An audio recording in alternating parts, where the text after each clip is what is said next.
Hello, this is Rob Watson, the module leader for TECH1002, Social Media Innovation, and this is the overview summary of what the topics that we'll be covering in the 13th lecture.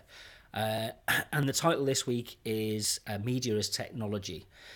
So one of the things we've established, I think we've established by now, is media technology, forms of media technology change, and those forms of media technology, as they change, they enable us to do different things. So one of the things we are gearing up to do in the coming weeks is to, you're working on your practical assignment in the workshops, you're creating blogs, you're using social media, you're collaborating through the wiki and through other forms of social media, through DMU talk, those kind of things, what other forms of social media you wish to engage in. And we have to gear up for the academic report, which is something that you'll produce after Easter, which is due in later. So the series of lectures that we're now engaging in are very much focused on the kind of language, the kind of vocabulary, the kind of concepts that you'll use and that you'll look at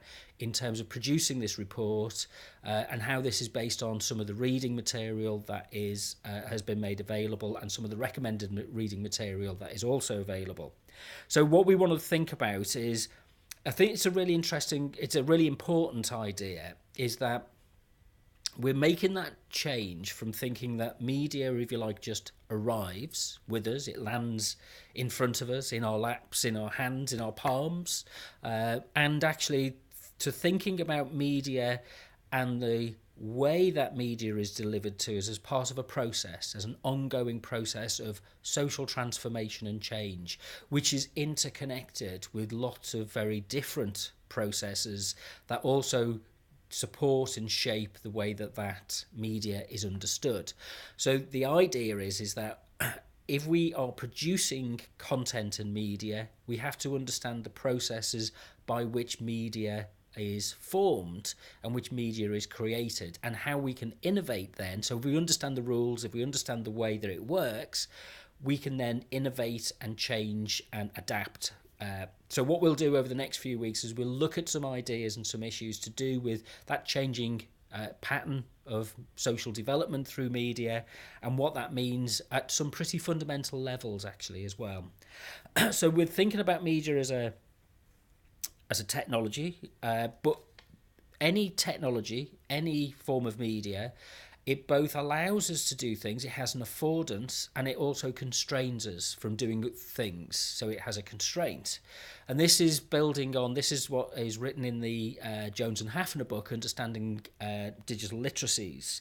And there's a significant chapter on this in the book, which we'll look at in some detail. So we're going to talk through the affordances and constraints model and what the implications are. And the example we're going to look at is timekeeping. Using watches or clocks or other forms of way that we track time, because it helps. It's a medium. It shapes and creates a sense of the possibilities for an ongoing life. Now, if something as simple as telling the time has such a profound impact on our social setup and the way that we act as individuals and the way that we're governed by regimes of time, turn up at this time to do this, get this bus at this time, anxiety about having free time, about wasting time, about daydreaming, these kind of things, then we need to understand how important as a mediating concept timekeeping and the technologies that facilitate different forms of timekeeping are. So one of the examples we'll look at is a topic or a concept called skeuomorphism. And this is a way of thinking about how we use, it's like that kind of the rear view mirror idea, is that we look at the future by looking in the rear view mirror. And we can only really make sense of what's coming ahead of us by using the frames of reference and the images and the ideas that we have from the past, because we're not quite sure what the images and the ideas of the future are going to be yet. We've not worked that out. So what skeuomorphism does, and this particularly relates to Steve Jobs' approach, the founder of Apple, Steve Jobs' approach to how he designed Apple PC infrastructure, Apple Macs, how they were designed, how the iPhone was designed, the iPad was designed. And what Jobs did was he very much kind of wanted to create something which was familiar. So the old Apple iPhone, the original Apple iPhone interface was things like pads, lined pads. It looked like this. They're like ring binders. It was bookshelves.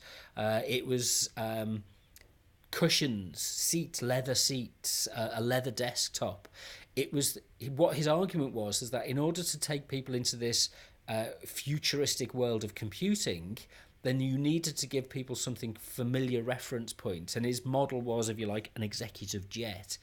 So we'll look at this in some detail, because as we switch and change the way that we represent technology, there is absolutely no reason why a phone interface has to look like a desk. An executive manager's desk with leather and wood and things like that. It's there's no reason for it whatsoever. So it gives us the opportunity to kind of say, well, hang on a minute, what does the technology actually do, and what are our expectations that we're hanging on to? Can we push this ahead and do something different with it? So we're looking at the idea of kind of how, and I think smartwatches are a very interesting. Have a very interesting role to play in terms of, we're familiar with the standard timekeeping, but a smartwatch now is a communication center, and it's a biomedical, physiological record keeper of your heartbeat and your steps and your weight and your exercise routines, and that is then information which is shared globally through networks, through globalized networks.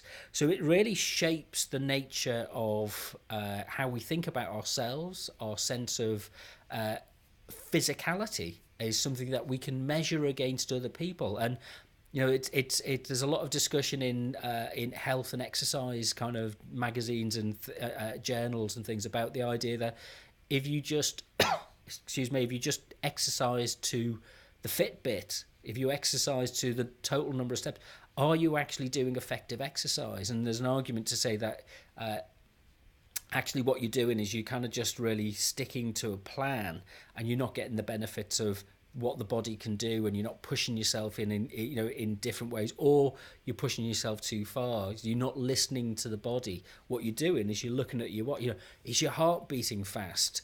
Well, my watch doesn't tell me that it is, and yet I'm having a heart attack. So, which is it? Which is which do we rely on? Our own sense of physical experience of ourselves and the situated place that we're in, the time of day, or do we rely on our mediated devices? It's a really interesting concept. It's really good fun to look at. The notes are up on the DMU Commons wiki. So if you go to wiki.our.dmu.ac.uk, you can download the lecture notes from there. All the links to any video clips are in there as well.